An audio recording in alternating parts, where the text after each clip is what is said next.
계속해서 야곱의 일대기를 저희가 살피면서 참 모질고 좀 고집스러운 야곱의 일생을 세워가시는 하나님의 섭리를 보면서 우리가 어떤 은혜들을 누리고 있는가를 다시 한번 생각하고 있는 시간들입니다.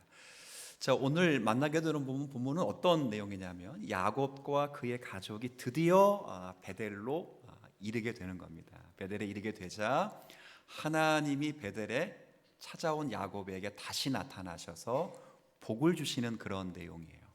그러니까 오늘 읽었던 9절부터 12절 말씀 가운데 일단 우선 눈에 띄는 9절이에요. 제가 이 9절 말씀을 여러분과 함께 나누려고 하는데 함께 같이 한번 읽어볼까요? 시작. 야곱이 아람에서 돌아오매 하나님이 다시 야곱에게 나타나서 그에게 복을 주시고, 오늘 여기서 두 가지 표현을 주목할 겁니다. 하나는 돌아오매, 어디서? 재밌어요. 돌아온 지 10수년이 지났는데 단 한 번도 돌아왔다고 말씀을 안 하시다가 갑자기 여기서 돌아오매라는 표현을 하나님이 사용하셨단 말이에요. 돌아옴의 의미가 뭔가? 또 하나, 다시 나타나셔서 그에게 뭘 주셨다고요? 복을.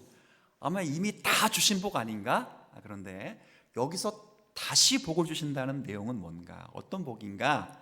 이 복의 의미가 무엇인가? 이 두 가지를 살피면서 하나님의 마음 혹은 하나님께서 우리에게 늘 역사하셨던 은혜가 뭔가 또 생각하면서 함께 은혜 받으려고 해요.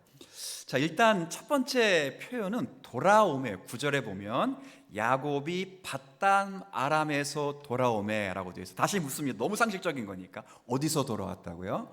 밧단 아람에서 돌아왔어요. 이 밧단 아람이 어디냐면 사실은 야곱이 형 에서의 분노를 피해서 도망간 곳이에요. 거기는 자기 어머니 리브가의 외가댁이기도 하고요. 근데 거기 누가 있었냐면 자기 야곱의 외삼촌 라반이 있었던 것입니다. 그러니까 이곳에서 야곱이 사실은 20년 동안 있었는데 그냥 있는 게 아니잖아요. 우리 야곱의 일대기를 선택부터 오늘 본문까지 쭉 몇 달 동안 살펴보면서 그냥 있었던 것이 아니라 피난간 자리에서 고생이란 고생은 다 했단 말이에요. 그리고 20년 세월을 다 끝내고 지금은 그 밧담 아람에서 돌아왔어요. 이 돌아와서 10여 년이 지났단 말이에요. 그 기간 동안 뭐 했냐? 한 일이 무지 많아 보여요. 무지 많아. 뭘 했냐면 돌아오면서 천사와 하나님과 씨름도 하고 하나님이 그의 이름도 바꿔주시고 그를 가장 두렵게 만들었던 대상이었던 형 에서와도 완벽하게 화해를 했어요. 근데 이 부분을 설교를 제가 한 달, 두 달 가까이 설교했는데 근데 사실은 이런 지금 이 세 가지 이야기는 사실 며칠 상간에 벌어진 일이에요. 그럼 나머지 10수년 절대 다수의 시간을 어디서 보내냐? 우리가 확인한 대로 세겜이라는 지역에서 야곱이 세겜의 문화와 번영에 심취해서 하나님의 약속을 다 잃어버리고 영적으로 해이해졌단 말이에요. 그때 창세기 34장에 어떤 사건이 있었냐면 야곱이 가장 사랑했던 딸 디나가 그 족장 추장의 아들에게 강간을 당하는 가정속에 굉장히 큰 아픔을 겪은 사건이 있었어요. 그렇게 아픔 속에 있는 야곱에게 하나님이 다시 찾아가셔서 그의 영혼을 각성시키시자 야곱의 마음속에 죽어있는 하나님의 말씀이 다시 일깨워지고 깨어났던 영혼이 다시 가정을 향하여 주의 말씀을 선포했더니 잃어버렸던 영적인 권위를 하나님이 회복시켜 주셔서 그 가정에 부흥을 일으켜 주시고 다시 한번 잃어버렸던 베델의 약속을 지키기 위하여 지금 베델로 올라갔고 다 올라온 상태란 말이에요. 몇 년이 걸렸냐? 제가 길게 설명했지만 몇 년 걸렸다고요? 다시 돌아온? 30년 걸렸어요. 30년이 걸렸다고요.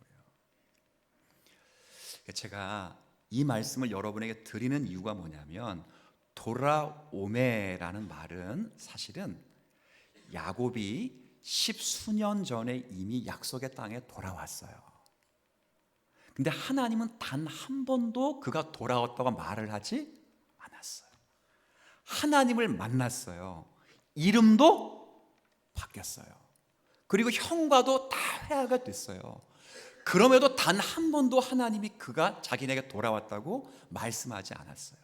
그러니까 몸이 약속의 땅에 들어왔다고 해서 그가 돌아왔다고 말씀하지 않고, 영적으로 기도할 문제도 다 사라지고 하나님도 만나고 마음이 평안이니까 그의 영혼이 해해져서 10년 넘게 그렇게 있을 때 그가 다시 회개하고 자신을 정결하게 하고 모든 우상을 청산하고 하나님과의 신앙 고백이 있었고 인격적 교제가 있었던 그 예배의 자리에 다시 돌아가니 하나님이 그가 드디어 바담 아람에서 뭐 했다고요? 돌아왔다. 다시 말씀드리면 몇 년 걸렸다고요? 잃어버린 30년, 이건 아닙니다만 30년이 걸렸다고요. 제가 한 주간 이제 말씀 묵상하면서 뭘 느꼈냐면, 참 이게 하나님이 저와 여러분들의 생애에 주시는 아주 놀라운 교훈이 될 수 있다, 그렇게 말씀을 드리려고 해요. 하나님께서 여러분의 생애에 중요하게 보시는 것과 여러분이 하나님 앞에서 내 생애를 중요하게 생각하는 것은 다를 수가 있어요. 야곱이 자기의 생애에서 하나님과 평화를 누리고 형과의 평화를 절대적으로 누리고 마음이 안정이 되자 이제 불행 끝 행복 시작하면서 자신이 세겜 땅의 번영과 문화를 쫓으며 살아갔어요. 이걸 가장 큰 목적으로 삼았어요. 중요한 비전으로 삼았어요. 근데 하나님은 그걸 우리의 인생에서 기대하는 가장 중요한 것이 아니라, 하나님이 정말 중요하게 생각하는 것은 우리가 어느 자리에 있든 항상 하나님께 마음을 돌이키는 것, 이걸 가장 중요하게 생각하는지를 여러분 믿으셨으면 좋겠어요. 여러분이 하는 일이 나에게도 죄가 안 되고 타인에게도 죄가 안 되면 그 일은 다 성화와 관련된 일이에요.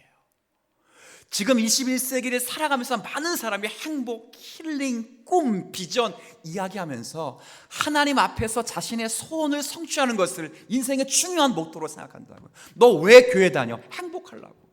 행복하려고 교회 다녀요? 너 왜 교회 다니니? 마음이 평안하니까. 마음 평안하려고 교회 다니는 거예요. 너 왜 교회 다니니? 자녀가 잘 되니까. 너 왜 교회 다니니? 그 교제할 수 있으니까. 우리의 모든 생각은 거기에 멈춰 있어요.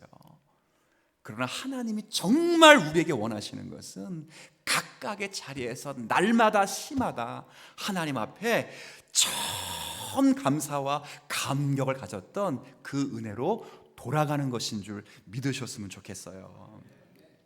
그게 야곱의 생애예요.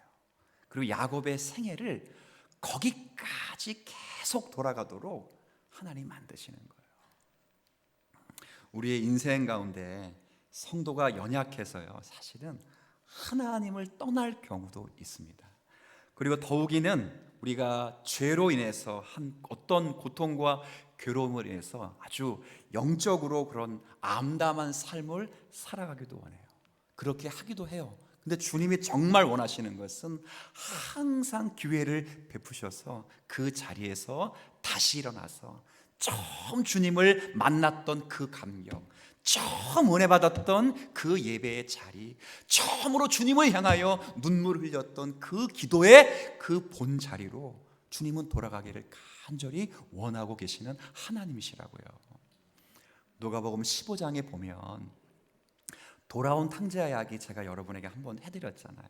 뭐 유산 받아서 이역만리 땅에 가서 다 허랑방탕하고 돌아온단 말이에요. 그 비유의 핵심은 아버지 없는 비참함, 곧 하나님 없는 비참함을 비유로 말씀하는 거예요. 그 비참함을 철실하게 깨달은 둘째 아들이 아버지의 풍부함을 깨닫고 아버지의 성품과 속성, 즉 하나님의 풍성한 사랑을 깨닫고 집으로 돌아온다고요. 돌아오는데 그 15장의 정말 핵심 구절 가운데 하나는 아직도 거리가 먼데 라는 표현이 있어요. 이 옛날 성경에는 아직도 상고가 먼데 아버지가 멀리서 보고 그 다음 지근히 여겨 달려와서 목을 껴안고 입을 맞추며 울었더라 하는 표현이 있어요. 이 말씀이 뭐예요? 아들이 집을 나갈 때부터 아버지는 그 자리에 계속 서서 그 아들을 뭐 하길 기다렸다고요? 돌아오길 기다렸어요. 단 한순간도 그 자리를 벗어난 적이 없어요. 항상 있던 그 자리에서 아들이 돌아오기를 기다리는데 저 멀리서 아들같은 아이가 보이니까 열심히 뛰어가서 안고 키스하고 함께 오는 거예요. 이게 하나님이십니다. 하나님은 우리가 어떻게 살아가는 것보다 더 중요한 건 뭘 먹고 뭘 그냥 가지고 사는 것보다 훨씬 중요한 건 여러분의 마음을 하나님께 돌리기를 진심으로 원하시는 하나님이시라고요. 그때까지 하나님은 단 한 번도 자기가 선택한 사람을 포기하지 않아요. 누구를 포기하지 않았던 것처럼 야곱, 제가 몇 년 걸렸다 그랬어요. 진짜 더럽게 말 안 들어요. 더럽게 말 안 듣는 사람.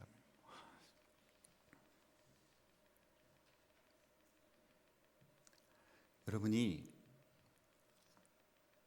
신앙의 위인 가운데 아마 5만 번의 기도 응답을 받은 조지 물러라는 목사님을 잘 알 거예요. 그죠?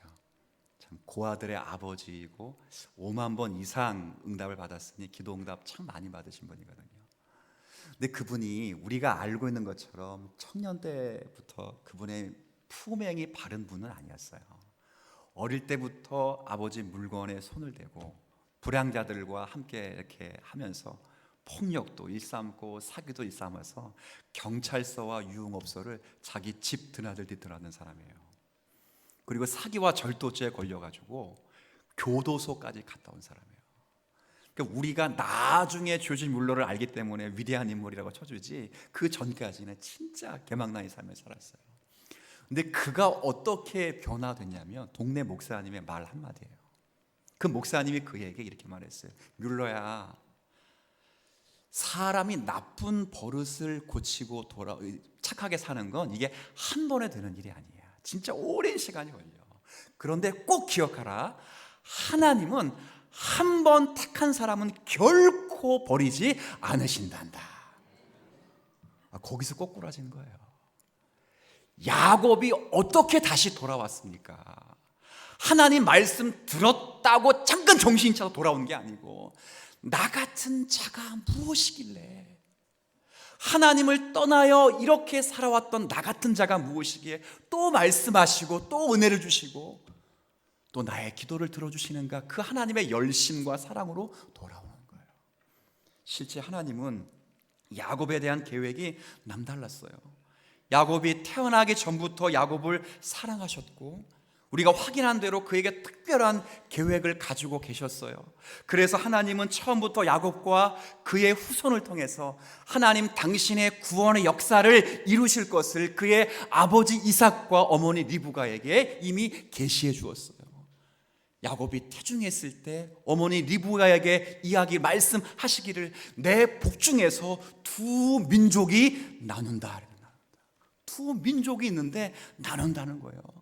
그러면서 하시는 말씀이 이 족속이 저 족속보다 강하겠고 큰 자가 작은 자를 섬기리라, 그렇게 말씀하셨어요. 또한 하나님은 야곱의 인생의 위기 때마다 찾아오셔서 다시 복을 말씀해 주시고 자격이 전혀 안 되는 그 자리에서도 항상 하나님은 그에게 신실하게 대하셨어요. 30년 전에 형 에서의 진노를 피하여 도망할 때 다시 집으로 돌아올 수 있을까 큰 걱정과 시리에 빠져서 몸이 피곤한 상태에서 루스라는 지역의 한 돌 앞에서 돌을 베고 잠을 자고 있었던 그 순간에 주님이 찾아오셔서 뭐라고 말씀했습니까? 피곤하고 지쳐있는 그 야곱에 말씀하실 때 네가 지금 베고 자고 있는 그 돌을 중심으로 해서 보이는 모든 땅을 너와 내 자손에게 줄 것이다. 너와 내 자손이 땅에 먼지처럼 많아져서 동서남북으로 넘쳐나 흘러가게 될 것이다.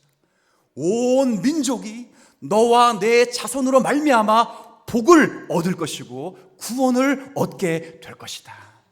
이 말을 이해하지도 못했던 야곱을 향하여 또 말씀하시니, 내가 너와 함께 있어서 너를 지키며 내가 다시 너를 이곳에 돌아오게 할지니 내가 너에게 약속한 것을 다 이루기까지 내가 결코 너를 버리지 아니하겠노라. 그 약속을 실천하셨다고요. 그리고 오늘 35장에 보면 세겜 땅에서 10년 넘게 영적으로 무너져 있고 하나님을 찾지 않고 우상을 여전히 섬기고 있는 그를 부르셔서 다시 나타나셔서 이름을 이스라엘이라고 확인시키시고 복을 약속하시는 하나님의 신실하심이에요. 하나님 그런 분이시라고요. 왜 야곱을 사랑하셨는지 우리 몇 주 전 설교에 제가 말씀드렸듯이 몰라요. 왜 우리를 사랑하셨는지는 알 수 없어요. 다만 하나님의 주권적인 은혜와 사랑으로 그를 사랑하시기로 작정하셨고, 비록 야곱이 원치 않았던 현실을 맞은 것은 사실이나 그 현실 속에서도 하나님은 그를 다지시고 다듬으시고 경건케 하시고 그를 훈련시키셔서 하나님의 자녀답게 세워가시는 은혜를 항상 주셨어요. 사랑하는 성도 여러분, 이 야곱의 하나님이 저와 여러분의 하나님이신 줄 믿으셨으면 좋겠습니다. 바로 이 하나님이 우리에게 계셔요. 하나님의 택하심과 하나님의 인도하심, 그리고 하나님의 사랑이 우리에게 있어요. 그래서 우리가 늘 할 수 있었던 것은 하나님께서 나를 선히 이루실 것으로 믿고, 호세아 12장 6절의 말씀처럼 그런즉 너희 하나님께로 돌아와서 인애와 공의를 지키며 항상 너희 하나님을 바라볼지니라 하는 말씀처럼 돌아오는 은혜가 있었으면 좋겠어요. 우리가 세상 살아가면서 다 움켜잡고 살아가지만 물어볼게요. 행복한가요? 제가 상담도 뭐 이렇게 저에게 하시는 분들도 계시고 주변에 여러 교회 분들 아니고 여러분 이야기하면 앓고 죽는다는 소리를 굉장히 많이 해요. 근데 이제 그분들 뭐 돈 없어 죽겠다 그럴 수 있어요. 상황이 그러니까. 근데 잘 보면 그분들은 제가 하면 나쁜 사람들인 것 같은데 그분들은 집도 있고 차도 있고 적금도 있고 보험도 있고 연금도 있고 다 있어요. 근데 그런 분이 집도 없고 차는 교회에서 줬고 타러 다니라고 뭐 적금도 없고 연금도 없는 저에게 지금 뭐 힘들어 죽겠다고 이야기를 하는 걸 보면서 제가 깨달은 건 뭐냐, 야 돈이 있다고 행복한 게 아닌 거예요. 나는 그분의 얘기를 들으면서 너무 안쓰러우면서 나는 행복하거든. 난 정말 행복해요. 집이 없는데도 행복해요. 여러분은 왜, 아니 뭐 그걸 요청한 건 아닌데 행복해요. 여러분이 차를 주셨기 때문에 타고 다니니 없어도 나는 행복하다고. 세상을 다 엉켜줘봐요 행복한지. 이 세상 살아가면서 선미는 하나님이 택하여 주셨다는 것 사실 외에 세상 사람보다 나은 게 하나도 없는 것처럼 보여요. 그러나 우리가 그들보다 훨씬 행복한 것은 수고하고 무거운 짐진 자들아 다 내게로 오라 내가 너희를 쉬게 하리라 하실 수 있는 전능하신 하나님이 우리의 아버지이시기 때문에 가능한 거예요. 그 하나님께 돌아오셔야지. 몸만 돌아오지 말고, 주일 예배당에 몸만 돌아오지 말고 하나님 정말 네가 돌아왔다라고 말할 수 있는 은혜가 있었으면 좋겠어요. 어제 노예 고시가 있었어요. 우리 노예에서 목사 한 분, 장로 한 분이 고시를 시취받았는데 제가 고시위원이어서 시험을 봤는데 저는 고시 역사 가운데 장로님이 거의 만점 받은 건 처음 봤어요. 장로님. 무슨 장로가 목사도 아닌데 만점을 받아요. 거의 만점이에요. 만점. 제가 체크를 했는데 이걸 90점을 넘게 줄 수 있을까? 뭐 이렇게 하다가 그걸 90 몇 점 줬는데 거의 다 썼어요. 필기시험 6과목 다 합격하고 면접을 보는데 물어봤습니다. 장로가 될 건데 성경 많이 읽냐? 말씀 많이 묵상하냐? 교리에서 아느냐? 그래서 요즘 한번 은혜 받은 거 이야기해 보라 했더니 은혜 받는 걸 이야기하면서 펑펑 우는 거예요. 이 은혜 받은 거 이야기하니까 바로 전날, 어제 시험 봤으니까 토요일이고 그 전날 금요 기도회 때 그 교회에서 은혜 받은 걸 이야기하는 거예요. 무슨 은혜를 받았는가? 난 옛날에 뭐 그 은혜가 아니라 바로 어젯밤에 은혜 받았어요. 목사님이 설교 듣고 은혜 받고 그 다음 시간에 통성으로 모든 성도가 기도하는데 담임 목사님 그랬다는 거예요. 내일 김학규 안수 집사가 장로 고시를 보는데 우리 이분을 위해서 간절히 기도합시다. 통성으로 모든 성도가 기도하는데 그분이 그런 마음 들었대요. 내가 뭐길래 이 모든 성도가 한 시간에 나를 위해 기도해 주느냐.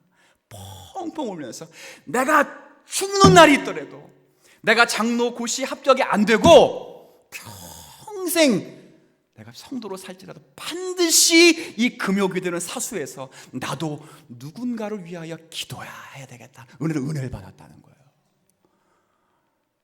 자, 물어볼게요. 그분의 베델은 어디였을까요? 바로 그 자리예요.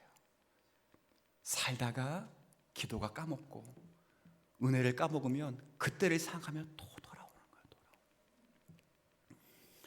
여러분, 우리도 돌아오실 수 있고 돌아가실 수 있는 은혜가 있었으면 좋겠어요. 정말이에요. 두 번째는 돌아오매라는 말 뒤에 그다음 돌아오니까 9절 한번 다시 보세요. 야곱이 밧담 아람에서 돌아오매 하나님이 또 야곱에게 나타나셔서 그에게 뭘 줬어요?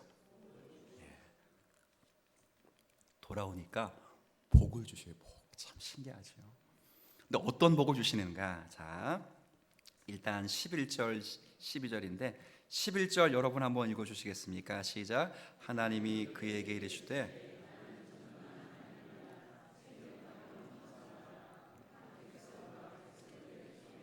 내게서 나오고 왕들이 내 허리에서 나오리라. 읽어보면 그렇죠. 전능한 하나님의 생육하고 번성하라. 백성들의 총의 왕들, 사람의 국민 자손의 자손. 자, 그 다음 12절 같이 읽어볼까요? 내가 아브라함과 이삭에게 준 땅을 내게 주고 내가 내 후손에게도 그 땅을 주리라. 자, 또 뭘 준다는 거예요? 땅이에요. 국민과 영토예요. 나라의 3요소가 뭡니까?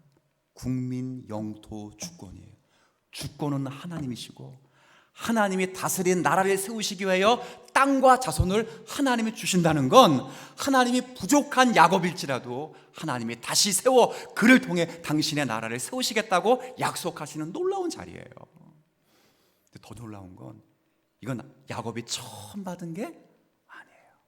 할아버지 아브라함에게도 약속하신 것이고 그의 아버지 이삭에게도 이미 약속하신 것이고 믿음이 하나도 없었던 때에 30년은 전에 자기 집을 떠나 외삼촌 라반의 집으로 도망가는 그 중에 베델이라는 곳에서도 들었던 말씀이에요. 다시 확인시키시는 거예요. 그 약속은 끊어지지 않았다.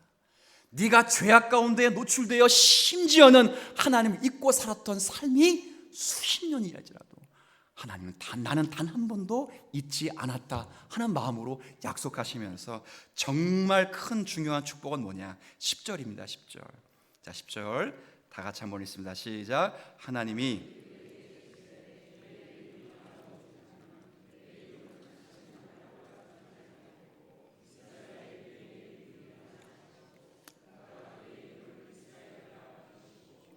아멘. 내 이름이 야곱이지만 다시는 야곱이라 부르지 않겠다. 그럼 물어볼게요. 하나님은 야곱 부를 때 다시는 야곱을 안 불렀을까요? 숙제 창세기 46장에 가보세요. 다 미리 알려드릴게요. 불렀어요. 야곱아 불렀다고요. 불렀어요. 야곱아. 아니 다시는 안 부른다며. 하나님이 야곱아가 불렀어요. 야곱이라 안 부르겠다. 뭘로 앞으로 부르겠다? 이스라엘. 이 말의 뜻이 뭡니까? 바꿔 말하면 이 말의 뜻은 야곱아 이스라엘, 너가 원래 이스라엘인데 세겜 땅에서 십수년을 살아가면서 이스라엘처럼 살아가지도 못했고 이스라엘 이름조차도 잃어버린 삶을 살았다. 그런데 너는 돌아왔으니 너는 그럼에도 불구하고 뭐라? 이스라엘이라는 거예요. 이스라엘. 야곱의 마음속에 네가 누구인지를 알려주시는 뜻에서 그 이름을 다시 한번 이스라엘이라고 확인시켜 주는 겁니다. 자, 우리 배웠습니다. 이스라엘 이름의 뜻이 뭐라고요? 하나님과 싸워서 이긴 거예요. 근데 어떤 주석가들도 실제 하나님이 보내주신 천사와 야곱이 씨름을 했는데 야곱이 그 하나님이 보낸 천사를 실제 이겼기 때문에 그의 이름을 이스라엘로 바꿔주셨다, 이렇게 말하는 주석가들도 있어요. 근데 생각을 해보면 어떻게 천사가 사람에게 질 수 있겠습니까? 그게 무슨 천사겠어요? 노년의 야곱이 어떻게 천사를 이길 수 있어요? 여러분, 히스기야 왕 시대에 사네립의 군대가 18만 5천 명이었다고요. 근데 천사 몇 명이? 한 명이 그냥 애들 말로 아작을 내버렸다고요. 한 명이야. 지금은 20년의 바단 아람의 생활을 청산하고 야곱이 도망쳐 나왔을 때 야곱은 영적으로도 그리고 육체적으로도 완전히 쇠약했던 때예요. 그때 어떻게 야곱이 천사를 이길 수 있었겠습니까? 천사가 그런 야곱에게 졌다면 그런 천사가 어떻게 히스기야 말씀처럼 성도들을 수호할 수 있겠습니까? 천사는 성도를 수호하는 사람이거든요. 근데 야곱에게 진 천사가 어떻게 우리를 수호하며 우리를 지킬 수 있겠어요?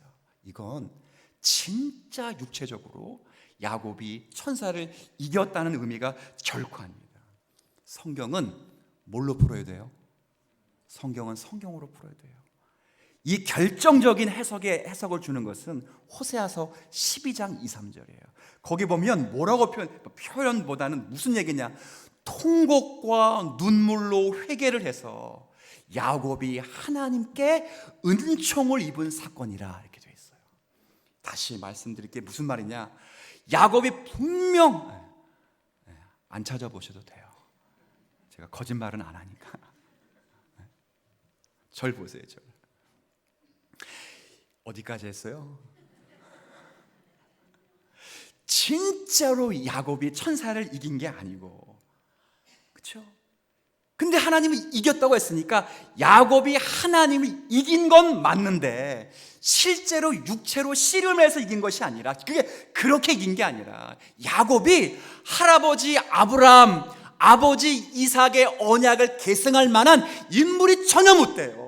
복을 누릴 수도 없는 참담한 현실이고 땅을 기업으로 물려받을 수 있는 믿음도 전혀 없는데 자기의 꾀를 의지하며 하나님을 의지하지 않았던 삶을 회개하고 눈물로 돌아오니까 하나님의 마음이 움직여서 그를 불쌍히 여기신 사건이 이 사건이고, 그래서 하나님의 은총이 야곱의 죄의 결점을 이겨노라 라는 마음으로 그의 이름을 뭐라 불러줬다고요? 이스라엘 불러줬어요. 하나님이 야곱에게 감동을 받은 거예요. 감동. 마음이 움직였어요. 이런 경우가 있었는지는 모르겠습니다만 자주 있는 일은 아닐 겁니다. 집에 아이가 너무 개구장이고 말썽물풀이에요.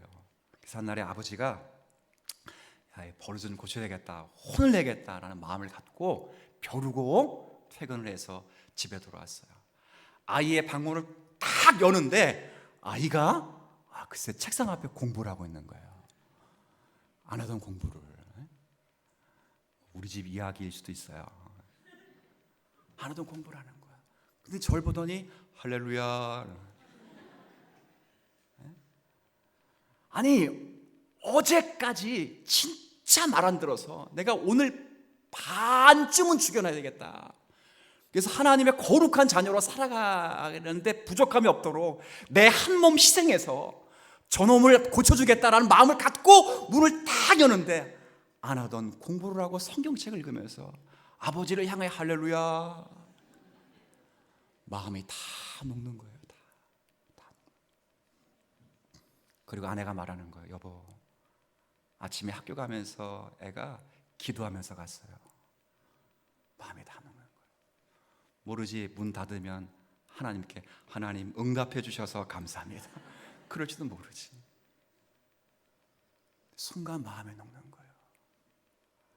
일평생 하나님 의지하지 않고 자기의 꾀, 자기의 수단, 세상의 번영을 추구하며 살아갔던 야곱이 단 한 번 눈물을 철철 흘리면서 하나님 정말 잘못했어요. 다시는이 아니라 계속 반복했거든. 근데 어떻든 간에 다시는 내가 그렇게 살지 않겠습니다. 한 번만 용서해 주세요. 주님 사랑합니다 라고 기도했더니 하나님의 마음이 녹아진 거예요. 그래, 내 은총이 너의 결점을 이겨노라. 그게 이스라엘이에요. 그리고 그 바뀐 이름이 야곱의 후손을 통해 세워질 나라의 이름이에요. 지금 이스라엘 나라가 아브라함 그러면 참 우리 같은 사람 못 살 거예요. 믿음 좀 아브라함 안 되거든. 그렇죠? 이스라엘 나라 이름을 이삭이라고 지어봐요. 참 저도 온순하지 못하기 때문에 안 될 거예요. 여러분이 몇 달 전에 하나님의 마음이라는 영화를 우리 다 같이 한번 봤잖아요. 그렇잖아요. 하나님이 아브라함에게 나타나셔서 이삭을 모리아 땅에 바치라라는 명령을 듣고 3일간의 여행을 영어로 만든 거예요. 3일간의 여행을 만들면서 그 아브라함을 통해서 하나님의 마음이 독백으로 전해져서 제목을 하나님의 마음이라고 한국에서 정한 거예요. 원래 원 제목은 His only son, 독생자예요. 하나님께서 자기의 독생자를 보내실 것을 아브라함을 통해서 이삭을 바치는 순간 미리 깨닫게 하셨어. 신약의 복음뿐 아니라 구약의 복음도 엄청 철저히 있다는 걸 깨닫게 하시고 주신 영화예요. 굉장히 잘 만들었어요. 근데 거기 보세요. 아브라함이 하나님의 마음을 알아가면서 3일 여정을 걷는 동안 모리아 땅에 이르러 그 아이를 붙여놓고 칼을 딱 잡는 순간, 들지도 않아 잡는 순간 그 이삭이 뭐라고 고백합니까? 이것이 정녕 아버지의 하나님의 뜻입니까?